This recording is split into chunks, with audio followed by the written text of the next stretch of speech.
Welcome to me ఇంటి వంట. ప్రతిరోజు రెండు సరికొత్త రుచుల్ని పరిచయం చేస్తూ ముందుకు సాగిపోతున్న మీ ఇంటి వంటలో ఈరోజు స్పెషల్ గెస్ట్ వచ్చి రెండు టేస్టీ రెసిపీస్ ని మనకు పరిచయం చేయబోతున్నారు.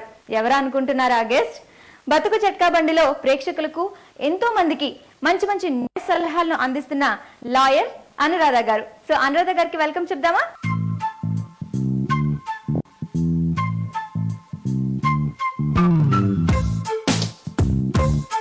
హాయ్ అనురాధ గారు, వెల్కమ్ టు మీ ఇంటి వంట అండి. Thank you. సో ఈ రోజు మీరు మీ ఇంటి వంట ప్రేక్షకులకి మంచి రెసిపీస్ ని పరిచయం చేయడానికి వచ్చారు. లాయర్ అయ్యుండి ఈ టైం ని మా కోసం స్పెండ్ చేయడానికి వచ్చినందుకు first of all thank you అమ్మా. లాయర్ అంటే ఓన్లీ నేను ఆర్గ్యుమెంట్స్ కాదు, ఇంట్లో కూడా నేను వంట చేస్తాను. బాగా కూడా వంట చేయగలను. బాగా కూడా వంట చేస్తారు. అంటే అమ్మాయి ఏ వృత్తిలో ఉన్నా సరే ఇంట్లో తప్పవు ఇవన్నీ కదా, రెగ్యులర్ గా మనం చేసుకోవాల్సిన పనులే. కరెక్ట్. అలాగే అంటే చాలా మంది వ్యూవర్స్ కి గానీ ప్రేక్షకులు గానీ చాలా మందికి న్యాయ సలహాలు కూడా ఇచ్చారు కదా. సో వాటి గురించి కూడా ఈ రోజు నేను మిమ్మల్ని కొన్ని క్వశ్చన్స్ అడగబోతాను. తప్పకుండా బోల్డ్ సెక్షన్స్ కూడా నీకు చెప్పేస్తుంటాను నేను వంట చేస్తూ. Okay okay, thank you. So మరి ఫస్ట్ ఏ వంట చేయబోతున్నారు? ఇప్పుడు హెల్దీ ఒక రెసిపీ, పిల్లలకి బయటకు వెళ్ళినప్పుడు కట్లెట్స్ అవి తినాలని అని అనుకుంటారు కదా, అదే మనము సోయా అనేది ఒక మంచి హెల్దీ ప్రోడక్ట్ కనుక దాన్ని బేస్ చేస్తూ సోయా కట్లెట్ లాంటివి చేద్దాం.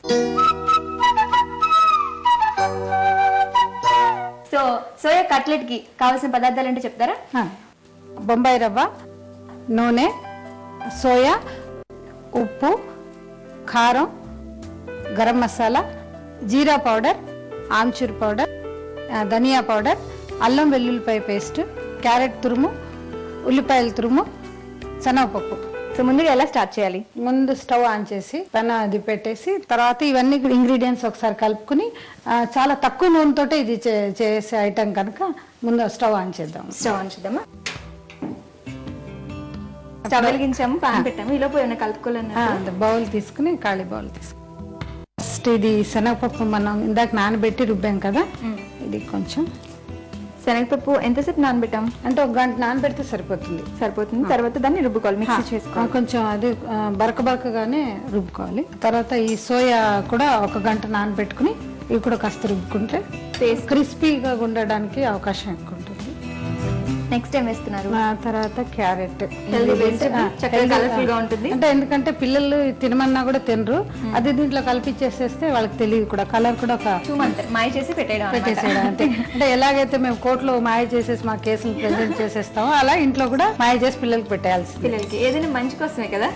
ఉల్లిపాయ ముక్కలు, అల్లం వెల్లుల్లిపాయ పేస్ట్. బతుకు చట్కా బండిలో చాలా మంది ప్రేక్షకులకి చాలా న్యాయ సలహాలు కూడా ఇచ్చారు కదా, వాటిలో మీకు బాగా హార్ట్ టచింగ్ ఏదనిపించింది? రీసెంట్ గా తెనాలి నుంచి అనుకుంటాను కేసు, తను ఆల్రెడీ డైవర్స్ అయిపోయిన తర్వాత పిల్లాడి కోసము సెకండ్ మ్యారేజ్ బాబు అడ్డా అయినప్పుడు తను మా దగ్గరకు అప్రోచ్ అయినప్పుడు అమ్మ జనరల్ గా ఎంత బాధపడ్డా కూడా అమ్మ పిల్లల్ని వదిలిపెట్టదు అని అంటారు. కానీ మేము అనుకున్న డెసిషన్ కి అమ్మాయి మమ్మల్ని తారుమారు చేస్తూ నాకు అక్కర్లేదు, నేను సెకండ్ మ్యారేజ్ కి ప్రిఫరెన్స్ ఇస్తానని బాబుని కూడా వదిలిపెట్టేసి సెట్ లో వెళ్ళిపోయింది. చూడండి, అది అంతా సెట్ అంతా కూడా మేము అందరం కూడా షాక్ అయిన ఎపిసోడ్ అది. ఎందుకంటే అమ్మ అంటే దెర్ ఇస్ నో ఆల్టర్నేటివ్ అంటారు కదా అమ్మ ప్రేమకి, అలాంటిది పెళ్లి కోసం అది ఇంపార్టెన్స్ ఇచ్చేసి తను వెళ్ళిపోయింది. ఒక సెటిల్డ్ గాని వ్యక్తితోటి తను మళ్ళీ ఇంకో ప్రాబ్లం లోకి వెళ్ళిపోతుంది. చాలా మట్టుకు ఆడపిల్లలు ఏం చేస్తారంటే మగవాళ్ళని చాలా ఈజీగా నమ్మేస్తున్నారమ్మా. ఇవాళ రేపు బోల్డ్ అని కేసెస్ ఫైల్ అవ్వడానికి కూడా కారణం ఏంటంటే మేబీ బోల్డ్ అని వాళ్ళకి వాళ్ళు లొంగిపోయి ఉండడం వలన కారం వేసాను ఇప్పుడు కొంచెం.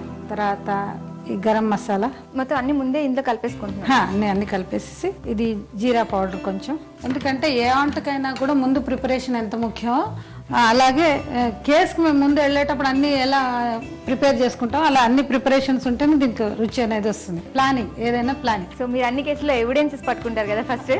బట్ అన్ఫార్చునేట్ గా అన్ని ప్లానింగ్స్ ఆడపిల్లల జీవితాలలో లేకపోవడమే ఇప్పుడు ఇవాళ రేపు చాలా బాధగా ఉంటుంది. మాయలో పడిపోతూ ఉంటారు.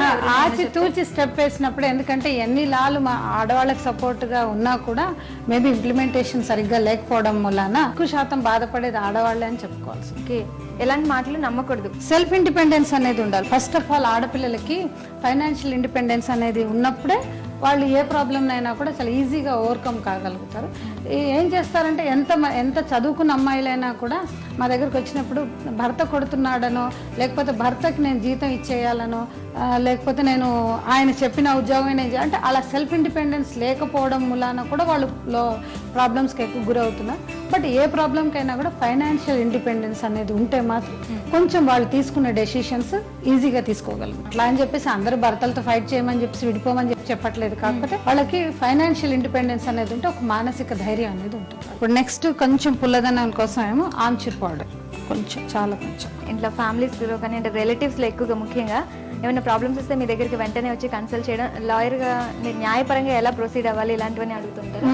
ఎందుకంటే నేను చేసింది స్పెషలైజేషన్, ఫ్యామిలీ కౌన్సిలింగ్ అనేది కాన్సెప్ట్ తీసుకుని స్పెషలైజ్ చేశాను ఆఫ్టర్ మై LLB. ఆ చదువుతోట ఏంటో కానీ ఎవరైనా కూడా కొంచెం ప్రైవేట్గా మాట్లాడాలి అంటారు. ప్రైవేట్గా మాట్లాడాలి అనగానే అర్థమైపోతుంది వాళ్ళ ఫ్యామిలీ విషయాలు. కానీ కౌన్సిలింగ్ అనే కాన్సెప్ట్ మన ఇండియాలో ఎంకరేజ్ చేయట్లా. ఎందుకంటే ఏదైనా రోగం వస్తే డాక్టర్ దగ్గరికి ఎలా వెళ్తామో అట్లాగే కౌన్సిలింగ్ అనేది మ్యారేజ్కి కూడా మ్యారేజ్ మేనేజ్మెంట్ అంటాం మేము. భార్య భర్తలకి ఎప్పుడైనా ప్రాబ్లం వచ్చినప్పుడు వాళ్ళు కౌన్సిలింగ్ అనే కాన్సెప్ట్ ని వాళ్ళు అడాప్ట్ చేసుకోవాలి. ఎందుకంటే ఇంతకు ముందు జాయింట్ ఫ్యామిలీస్ ఉండేవి. అప్పుడు ఏమైపోయేది, ఇటు అమ్మమ్మ, అత్తగారు, వాళ్ళ ఆడపడుచులు ఎవరో ఒకరు వాళ్ళ ప్రాబ్లమ్ సాల్వ్ చేసేవారు. పెద్దవాళ్ళు ఎవరైనా ఇప్పుడు ఇది న్యూక్లియర్ ఫ్యామిలీస్. దాంతో ఏమైపోతుందంటే వాళ్ళ ఫ్యామిలీస్ రాగానే ఇమీడియట్ గా వాళ్ళు డెసిషన్స్ తీసుకుని ఆ కోపాలు ఎక్కడ దాకా వెళ్ళిపోతున్నాయంటే ఆఖరికి లీగల్ ఫైట్ దాకా వెళ్ళిపోతున్నాయి. ఎవరైనా తప్పు చేస్తారు, ఆడవాళ్ళైనా భర్త అయినా భార్య అయినా తప్పు చేసినప్పుడు దాన్ని కూర్చోబెట్టి మాట్లాడడం మూలాన 90% ఆఫ్ ప్రాబ్లమ్స్ సాల్వ్ అయిపోతాయి. మిస్అండర్స్టాండింగ్స్ కదా మెయిన్ ప్రాబ్లమ్స్. ఎందుకంటే డైవర్స్ వేసిన తర్వాత వద్దు అని అనుకున్న ఆడపిల్లలు చాలా మంది ఉన్నారు. అట్లాగే డైవర్స్ కోసం కోర్టుకు వచ్చిన మగవాళ్ళు కూడా నా భార్య కావాలని బాధపడే వాళ్ళు చాలా మంది ఉన్నారు. సో నెక్స్ట్ ఇంకేమైనా వేయాలండి? ఇప్పుడు అన్ని వేసాం కానీ ఒకటి ఇంపార్టెంట్ మర్చిపోయాను. అదేంటంటే అన్నేసి చూడు నన్నేసి చూడు అంటుంది. అన్నేసి చూడు నన్నేసి చూడు. ఎందుకంటే ఇంత వంట చేసినా కూడా ఉప్పు లేకపోతే అది టేస్ట్ ఉంటుంది కదా, అందుకని అదేమంటుందంటే అన్నేసి చూడు నన్నేసి చూడు అంటుంది. ఉప్పు లేకపోతే అసలు టేస్ట్ లేదు. అందుకే ఇది కొంచెం. మీరు మంచి మాటకారు కూడా. లాయర్లు అంటేనే మాటలు అమ్ముకుని బతుకుతారు. ఓకే, సో కలుపుదాం హాస్ని. కొంచెం నీళ్ళమ్మా, కొంచెం బొంబాయి రవ్వ వేసుకోవాలి. బొంబాయి రవ్వ. సో అనురాధ గారు, ఇది బాగా క్రిటికల్, నాకు చాలా కష్టంగా అనిపిస్తుంది ఈ కేసుని డీల్ చేయడం చాలా కష్టం అన్న కేసు ఏదని అనిపించిందా మీకు ఇప్పటి వరకు? చాలా క్రిటికల్ కేసు. అంటే అమ్మాయి నన్ను చాలా నమ్మి నా మీదే నమ్మకంతో ఉన్న కేసు. రీసెంట్ గా నేను గెలిచినప్పుడు నాకు చాలా ఆనందం. ఎందుకంటే మనల్ని నమ్మిన వాళ్ళకి మనం న్యాయం చేయగలుగుతాము అని అంటే మాత్రం అది చాలా తృప్తినిస్తుంది. అన్నిటికంటే ఇప్పుడు నాకు తృప్తినిచ్చేది ఏంటంటే ఈ బతుకు జట్కా బండిలో ఫ్రమ్ పాస్ట్ 150 ఎపిసోడ్స్ దాకా మేము చేశాం కదా. అంటే ఇన్నేళ్ళ నా ప్రాక్టీస్ ఒకవైపు అయితే, ఈ దీంట్లో నేను న్యాయ సలహాలు ఇస్తున్నప్పుడు మేడం మీరు ఆ ఎపిసోడ్ లో ఆ సలహా ఇచ్చినప్పుడు మాకు ఆ ప్రాబ్లం ఉండేది, మేము దానికి కోరిలేట్ చేసుకున్నాము, మాకు ఆ సలహా నచ్చిందండి అని చెప్పినప్పుడు నాకు నిజంగా చాలా ఆనందం ఇస్తుంది. ఎందుకంటే డైరెక్ట్ గా మనం చాలా మందికి చెప్పలేమేమో కానీ త్రూ వాళ్ళకి ఇలా అన్నా కూడా నేను హెల్ప్ అయ్యాను కదా అని చెప్పేసి మనం ఈ లోపల మనం కట్లెట్ చేసేస్తున్నాం. మధ్య మధ్యలో కన్నం వేడైపోతుంది. సో మీతో మాట్లాడుతుంటే టైమే తెలియట్లేదు. దీని మీద కొంచెం ఆయిల్ ఆయిల్ అయితే మొత్తం స్ప్రెడ్ చేయమంటారా? సో కట్లెట్స్ కదా, చిన్నగా మనం చేతి మీద చేసి ఇప్పుడు మనం ఇందాక తీసుకున్నాం కదా కొంచెం బొంబాయి రవ్వ, అది ఒకసారి కొంచెం కింద చేతికి అంటించుకుని ఒక సైడ్ వచ్చేటట్టు చూసుకుని ఇంకో సైడ్ కూడా ఇట్లా క్రిస్పీనెస్ గా. ఇంకోటి పిల్లలు మాటికి బర్గర్స్ కావాలని కూడా అంటుంటారు కదా, అప్పుడు అలాంటప్పుడు ఏం చేయాలంటే ఒక బర్గర్ బ్రెడ్ తీసుకొచ్చి మధ్యలో కోసేసి ఇది దాని లోపల మధ్యలో పెట్టేసి ఉంచి టమాటా సాస్ లాంటిది వేస్తే ఈవెన్ మన ఇంట్లో బర్గర్ కూడా మనం చేసేసిన వాళ్ళం అయిపోతుంది. అందులో లాయర్ కౌన్సిలర్ కూడా. సో పిల్లల్ని ఇట్లా మాయ చేసేసి చక్కగా అన్ని తినిపించేస్తారు. లైఫే మాయమ్మా. ఎందుకంటే అక్కడ హస్బెండ్ అయినా మేనేజ్ చేయాలి, పిల్లలనైనా మేనేజ్ చేయాలి. ఎందుకంటే చాలా నేర్చుకోవాలి. చిన్న టెక్నిక్స్ అంతే అవి. ఆ టెక్నిక్స్ మనం తెలుసుకుంటే అదేమి కష్టమైన పని ఏమీ కాదు. మన అమ్మ నాన్నలు మనం చూడ ఎలా ఉండేవాళ్ళు వాళ్ళు. అంటే అమ్మ నాన్న వచ్చినప్పుడు కాస్త నోరు మూసుకునో లేకపోతే కాంబా అంటే అదొక టెక్నిక్. ఎవరైతే హస్బెండ్ మీ కోపంగా ఉన్నప్పుడు మీరు ఆర్గ్యుమెంట్స్ లోకి వెళ్ళకండి అని చెప్తాం. అదే ఫస్ట్ టెక్నిక్. మన పూర్వీకులు నేర్పించిందే. కాకపోతే ఏంటంటే మేము చదువుకుని కాస్త రంగులు పూసి అవి పూసి మాట్లాడుతుంటాము అంతేగాని సేమ్ కాన్సెప్ట్. సో ఏ కట్లెట్ మొత్తానికి కలర్ చేంజ్ అయింది కదండి. ఇప్పుడు తీసేసుకోవచ్చమ్మా. స్టవ్ ఆఫ్ చేయనా? సో సర్వింగ్ ప్లేట్లోకి తీసుకున్నాం. సో ఇప్పుడు ఈ సోయా కట్లెట్ రెడీ అమ్మా. దీన్ని ఎప్పుడెప్పుడు యూజ్ చేయాలో కూడా టెక్నిక్ చెప్తా. వైఫ్ అండ్ హస్బెండ్ దెబ్బలాడుకున్నప్పుడు ఇలాంటివి కూడా చేసి పెడితే అదొక నా మీద ఏదో అటెన్షన్ ఉందనో వాళ్ళు అనుకోవడానికి, వైఫ్ అనుకోవడానికి ఇంప్రెస్ చేయొచ్చు. వైఫ్ హస్బెండ్ అయినా, హస్బెండ్ వైఫ్ అయినా. తల్లి కడుపు చూస్తుంది, భార్య జేబు చూస్తుంది, అది తప్పు. భార్య కడుపు కూడా చూస్తుంది అనడానికి ఇదొక నిదర్శనం. వావ్, గ్రేట్, మంచి టిప్ కూడా ఇది. ఓకే, మరి నేను టేస్ట్ చేస్తాను. టేస్ట్ చేసే కంటే ముందు మరొకసారి ఆడియన్స్ కి చెప్తాను.